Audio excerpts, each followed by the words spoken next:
ამ თხილის ვიდეო რო დავდე, დაავადებებისადმი მედეგი ათქო რომ თქვი. ბევრი შემეკითხა რა ჯიშის თხილიაო. ჯიშის სახელი ნამდვილად არ ვიცი, რაც თავი მოხსოვს სულ ამაზოში იყო ეს თხილი. Შემიძლია ვიზუალურად გაჩვენოთ და განმასხვავებელი ნიშნები გითხრათ და იქნებ ცოდნე ხალხი თავად მიხვდეთ ჯიშის სახელს.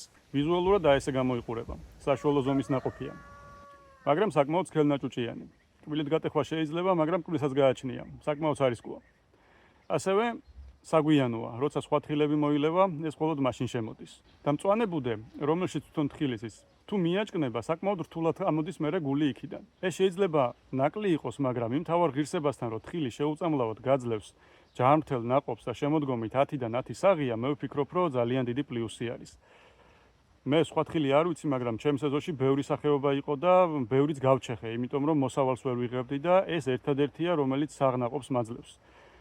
ნერგზე შემეკითხეს, ნერგი ხომ არ გაქვსო და სამწუხაროდ არა. სადედე ძირები, სადაც იყო ისინი, მოვთხარეს ის ადგილი მჭირდებოდა და სხვა ხეები დავრგე იქ და ესენი მხოლოდ რამდენიმე ახალი პატარა ძირი მაქვს.